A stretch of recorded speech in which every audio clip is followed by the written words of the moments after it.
para os nossos?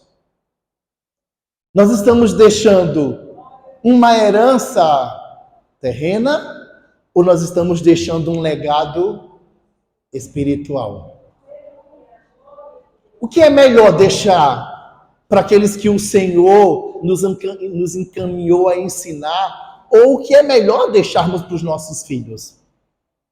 Uma herança dos bens da terra ou um legado espiritual? Então, amados, nós temos que entender que o legado espiritual é muito melhor que qualquer herança. Amém? Então, Jesus, ele é o nosso padrão. E devemos não somente buscar ter o caráter dele, mas também transmitir esta imagem em nossos filhos. Então, Jesus, ele é o padrão. E como padrão, a gente precisa se espelhar nele para que o nosso caráter seja transformado de tal maneira que a gente pareça com ele. Mas essa é a minha missão. Essa não é a sua missão. Isso é necessário para você conseguir cumprir a missão. Não tem como você imprimir Jesus ou Deus em alguém se você não tem um padrão, se você não tem um modelo, se você não tem uma referência. Como eu falei imprimir, eu vou falar em termos gráficos. Eu trabalhei numa gráfica por muitos anos. Desde jovem, né, eu comecei lá, eu acho que eu tinha uns 14 anos e saí de lá quando eu tinha mais de 20 anos. E eu aprendi muita coisa. Eu aprendi, amados, que para se fazer um trabalho tem que ter a ideia, né? E quem dá a ideia, normalmente, do trabalho que vai ser feito é a pessoa que quer aquele serviço. Vamos entender que Deus, ele está encomendando algo para a gente, certo? Então, a ideia para se projetar tudo e se fazer tem que vir de quem? De Deus. Amém? Eu estou falando dessa maneira para a gente compreender bem o que eu quero falar sobre legado, né? Senão eu vou falar e vocês não vão conseguir chegar naquilo que o Senhor tem gerado no meu coração. Então, como Deus, ele quer, e ele já disse como ele queria, aí eu vou procurar projetar. Então, quando eu comecei na gráfica, dentro da gráfica, eu comecei fazendo artes. Eu fui ensinado para fazer arte. E a arte é quando você ouve do cliente o que ele quer e você vai desenvolver aquilo no computador. Quando você desenvolve o projeto em cima da necessidade do cliente, aí você apresenta para ele e ele diz se ficou bom ou não. Ele vai dizer se precisa de correção, de ajustes ou não. E se tiver bom, aí ele diz pode fazer. Mas depois que eu faço essa arte, não terminou o serviço. Aí é o início. Eu já estou agora com o padrão. Amém? Eu já estou com o padrão, já estou com o modelo desejado pelo cliente. Agora, eu preciso replicar isso várias vezes. Certo?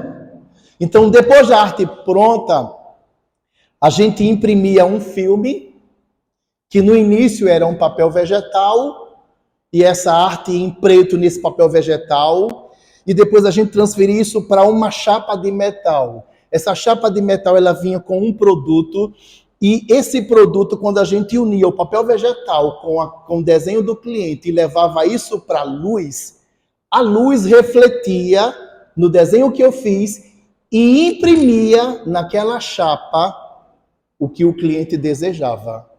E daquela chapa, a gente preparava ela, colocava ela na máquina, que era a impressora, e a impressora colocava tinta nela e ela só fazia reproduzir aquilo. A impressora não trabalhava sem ter aquela matriz e sem ter a tinta. E de quem é a matriz? Do Senhor. É como se você tivesse Cristo, você tem que ter Cristo primeiro, né? Depois que você tem Cristo em você, aí você, junto com o Espírito Santo, consegue levar ele para as pessoas e imprimir isso nas pessoas, e isso vai ser reproduzido muitas vezes. Tinham serviços que eram 10 mil, 100 mil, 1 milhão de cópias.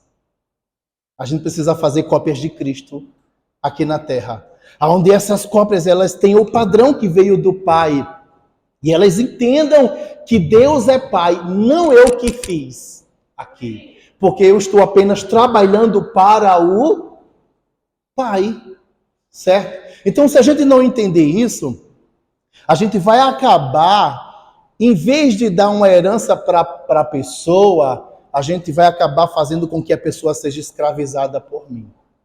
Então, eu tenho que ter muito cuidado nessa hora de reproduzir aquilo que o Senhor quer na pessoa, para a pessoa entender que tudo vem do Pai, tudo é de Deus e tudo é para a glória de Deus, e que a dependência dela tem que estar em Deus o tempo todo. Amém, igreja? Então, quando a gente entende isso, aí é glorioso. Eu quero abrir em 1 João 4,16.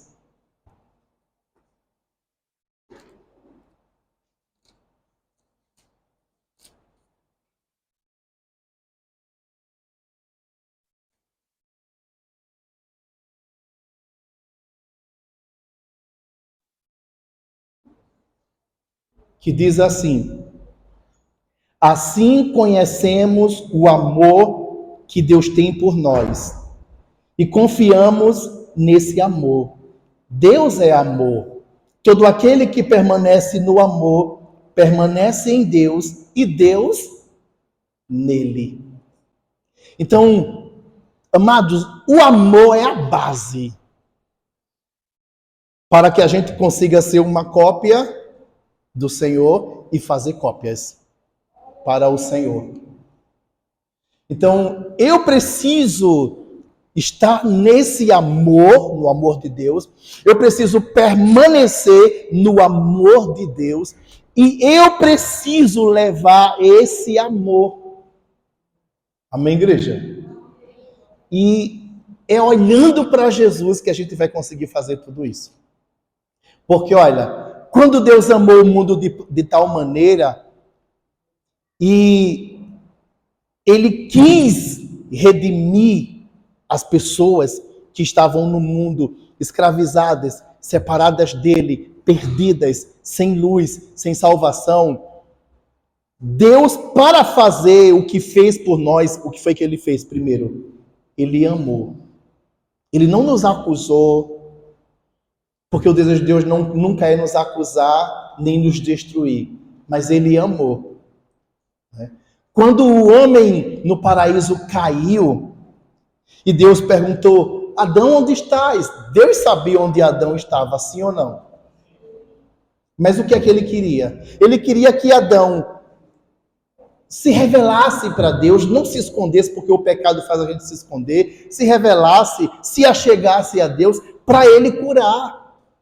Deus queria que Adão entendesse isso, que o Pai, independente de errarmos ou não, Ele está disposto a nos restaurar, a nos curar, a nos perdoar e a nos ajudar. Certo, tem situações que pelo nosso erro, que vai haver consequências.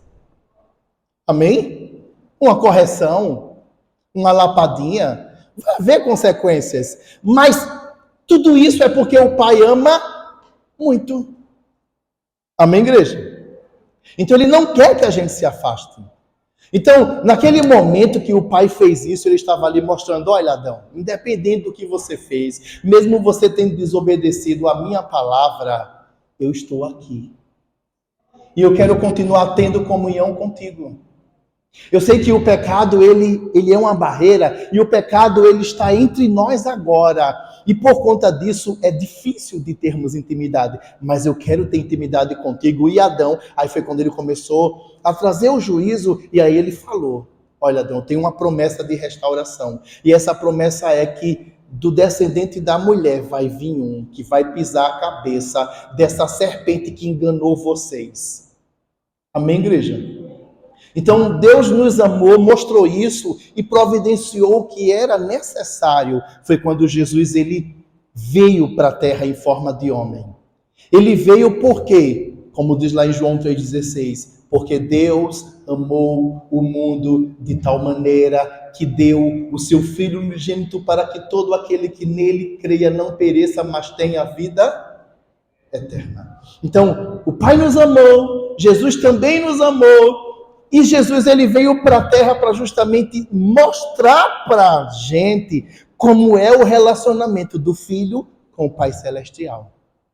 Né? É como quando Jesus disse para Filipe, eu estou indo, vocês sabem o caminho. Aí Filipe disse, Senhor, nós não sabemos para onde tu vai, como saberemos o caminho? Aí Jesus disse, eu sou o caminho, a verdade e a vida.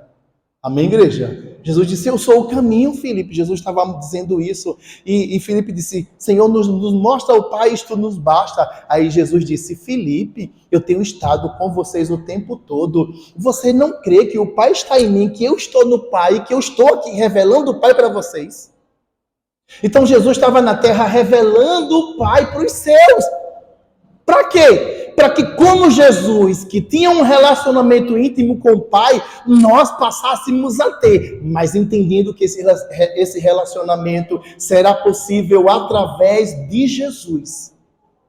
Porque Jesus, ele é o elo que nos liga a Deus, ele é a ponte, ele é o acesso, ele é o meio no qual nós nos achegamos a Deus. Por isso que é muito importante a gente crer em Jesus, a gente buscar Jesus, a gente entregar a vida por Jesus, a gente para Jesus, a gente deixar Jesus nos governar com os seus conselhos.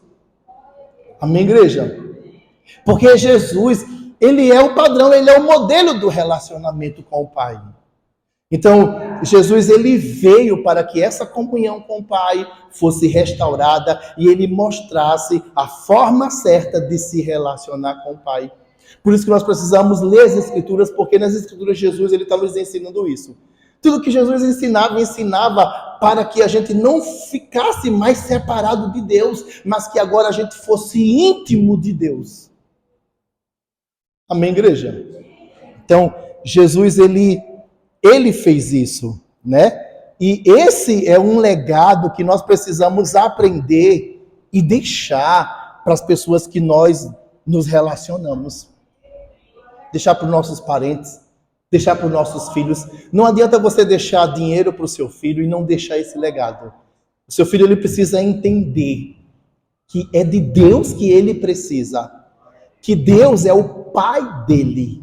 E que é um Pai amoroso, que fez tudo para libertá-lo, para resgatá-lo, para ele ter comunhão com ele. E se esse filho entender isso e tiver comunhão com Deus, que é o Pai, ele vai ter tudo. Ele vai ter tudo o que ele precisa. Não só bênção material, mas principalmente a bênção espiritual. Ele vai ter a salvação, a morada no céu, vai estar na presença de Deus para todo sempre. Então nós precisamos entender claramente isso e deixar isso para a nossa geração. A nossa geração está precisando desse entendimento, desse conhecimento para ter a sua vida transformada. Então eu coloquei aqui, ser pai é ser amigo, é ser sacerdote, é ser parceiro, é ser irmão e também é ser companheiro de jornada. Isso é ser pai. Isso Deus sempre foi conosco. Amém, igreja? Deus, ele sempre desejou ser nosso amigo. Quando o homem caiu lá no paraíso, ele não quis deixar de ser amigo de Deus. Mas ele veio ao encontro do seu amigo quando o amigo falhou. Amém, igreja? Mas também Deus, ele foi sacerdote. Ele disse, você errou. E ele começou a instruir.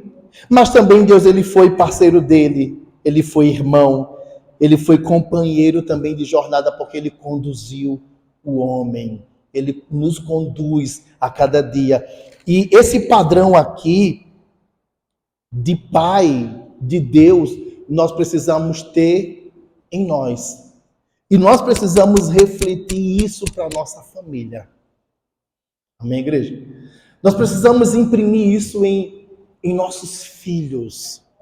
Os nossos filhos, eles estão precisando de referencial. Eles estão precisando de pais presentes. De pais que são conselheiros deles, que têm disposição para ouvi-los e ajudá-los, que eles possam dizer, meu pai é o cara. Né? Às vezes a gente não vê muito o filho dizendo, meu pai é o cara.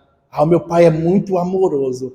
Porque às vezes os pais, eles acham que isso tem que ser bruto e rígido. Não, é só ordem, é só normas, é só regras, porque eu sou a lei.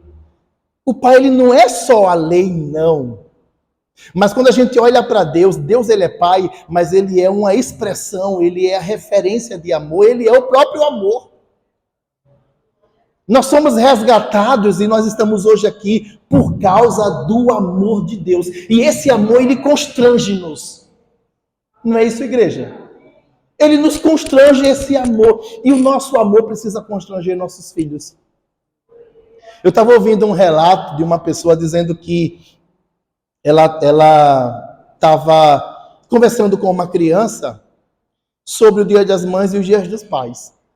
Aí olha só o que foi que a criança disse para essa pessoa.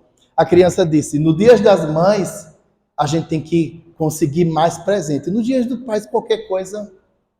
Aí aquela mulher ficou, gente, ela ficou pensativa com aquilo e ela foi sondar mais por que a criança disse aquilo. Porque, às vezes, a representação da mãe está tão marcante na vida da criança, mas do pai não está. E nós temos que entender que isso tem que ser unânime. A representação na vida do filho tem que ser 50% da mãe e 50% do pai. Ou, como a Bíblia está dizendo, 100 e 100. Porque se só a mãe faz a parte dela e o pai não faz, vai ter déficit no filho. E esse déficit traz muitos prejuízos. Baixa estima, falta de caráter, situações terríveis, amor ao pecado. Vai tentar preencher isso com outras coisas, com outros prazeres, com outras pessoas que não vão ajudar. Isso traz consequências drásticas para a vida toda. Então, gente, eu estava olhando aqui e o Senhor disse que é função dos dois. Vamos abrir Efésios 6, versículo 4.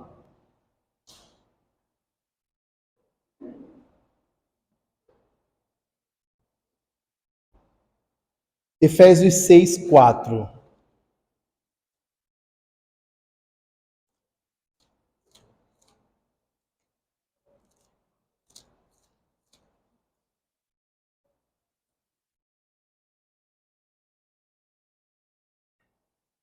Amém? O que é que diz? Olha só, diz assim: pais. Aqui, pais é no âmbito geral, feminino e masculino. Está dizendo para os dois. Amém? Pais, está dizendo pais. Não irritem seus filhos. Antes, criem-nos segundo a instrução e o conselho do Senhor. Então está dizendo aqui, criem. Amém? Criem, olha o termo que está sendo usado, criem. Não é criem. Não está dando a responsabilidade só para um, é criem. E como é que a gente vai criar? Aí está dizendo, criem-nos segundo a instrução e o conselho de quem? Do Pai Celeste. Não é aquilo que eu acho. Eu acho que dar isso para o meu filho, ou fazer isso, ou tratá-lo dessa maneira vai ser o melhor. Não. Nós temos que receber a instrução que já foi dada por Deus, e essa instrução está na Bíblia.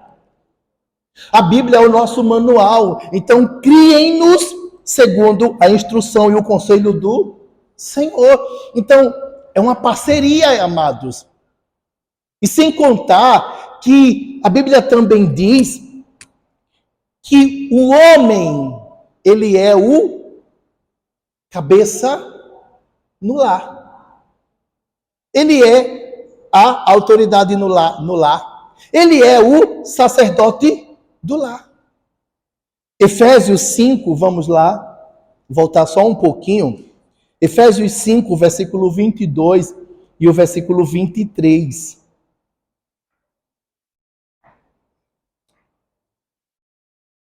Amém? Diz assim: mulheres, sujeite-se cada um a seu marido, como ao Senhor. Pois o marido é o cabeça da mulher, como também Cristo é o cabeça da igreja, que é o seu corpo, do qual ele é o Salvador. Amém? Então, esse texto está dizendo que o marido, ele é o que, igreja? Cabeça da mulher. A parte pensante. Amém? A parte que vai dirigir, porque a cabeça não é só a parte pensante, mas assim, por que é que o meu braço se move? Porque o meu cérebro, minha cabeça, dá um comando.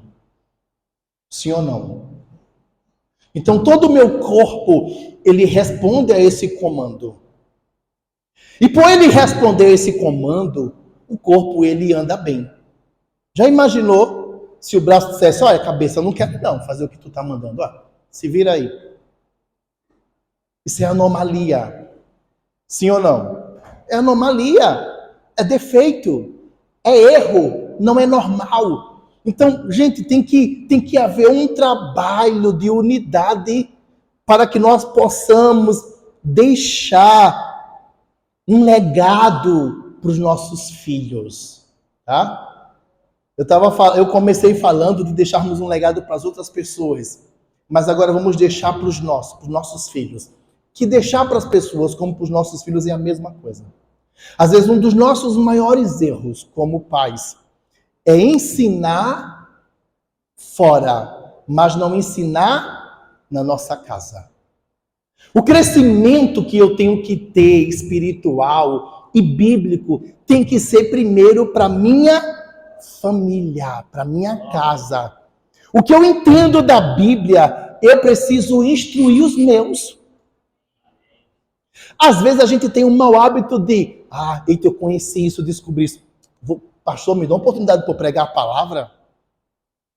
Eu quero passar para a igreja. Não passou para os filhos.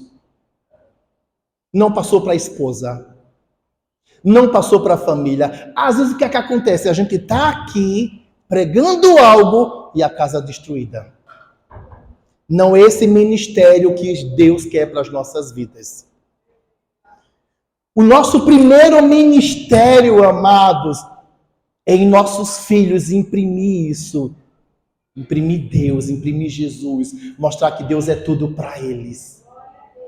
A gente precisa ter um relacionamento tal com Deus e a gente em casa expresse isso. Então, se eu tenho um relacionamento com Deus de amor, o amor vai estar em mim. E Coríntios 13, quando a gente lê sobre o amor, é tremendo.